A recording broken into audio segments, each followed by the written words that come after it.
Chair. Good afternoon, Mr Anderson. I wanted to pick up on where we've been before, which is in relation to impartiality and in relation to governance.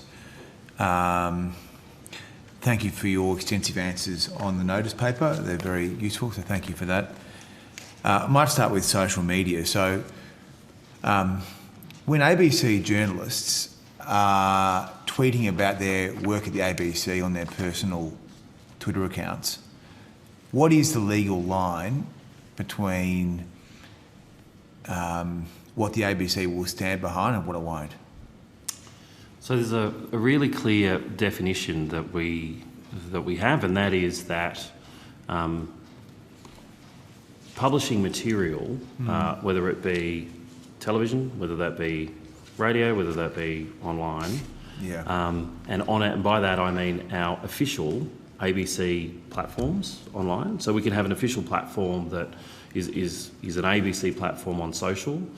Then that has been through a process. So it's been looked at, whether it's an editorial manager, upwardly referred if need be, legal advice is sought, ed polls, etc.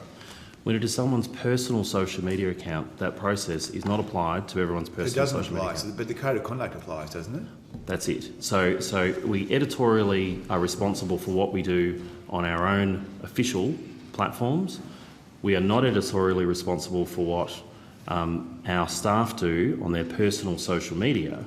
Hence, we've introduced the code of conduct to capture personal social media late last year and reminded the organisation about this, made it quite clear on the 12th of February this year.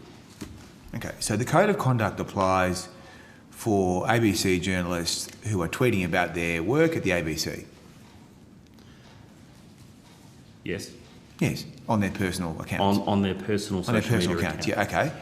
And does that apply to on-air and off-air staff? Yes. So effectively, people should not damage the ABC's reputation for impartiality and independence, do not undermine your effectiveness at work, do not mix the professional and personal in ways likely to bring the ABC into disrepute, and there's a few more beyond that. So, and what is the legal status of the code of conduct? Is it something that you are going to consider building into the enterprise agreement?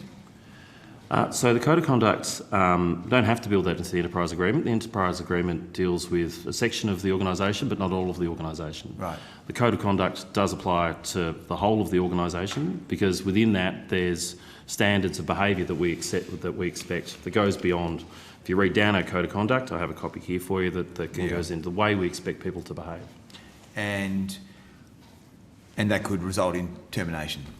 One of the outcomes is that, but whatever it is, we do have a process which is outlined in the employment agreement that we would need to go to when it came to disciplining someone who breached the code of conduct or what we would expect as standards. I assume one of those remedies could be pulling someone off Twitter. No. You wouldn't be able to do that? No. So we can't supersede people's civil liberties, Senator. So.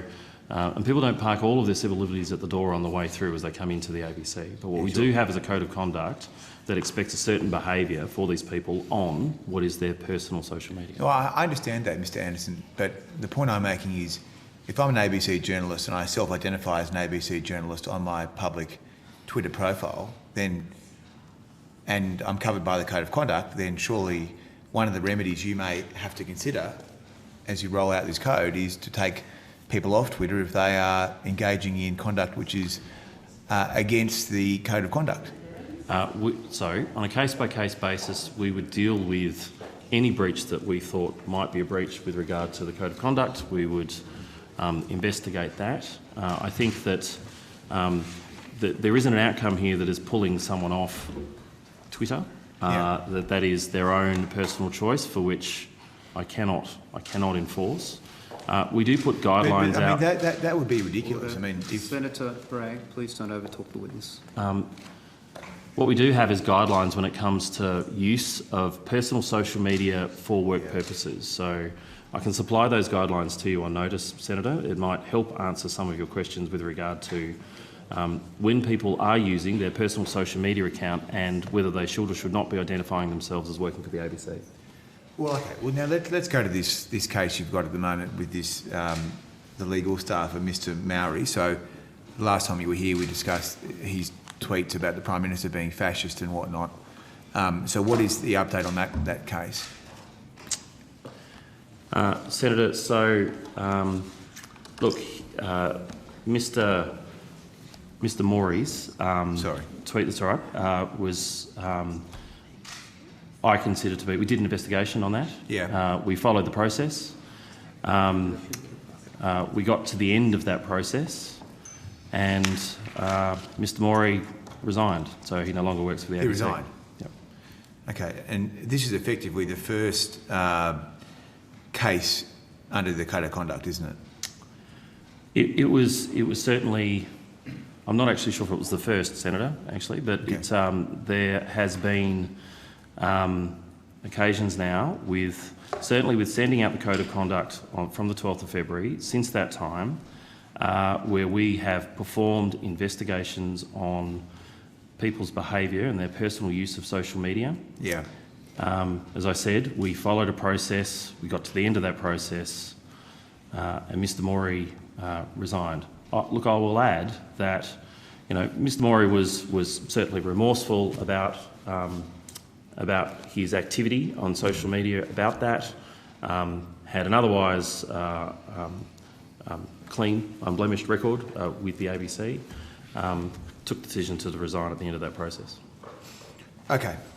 Well, I think that's important.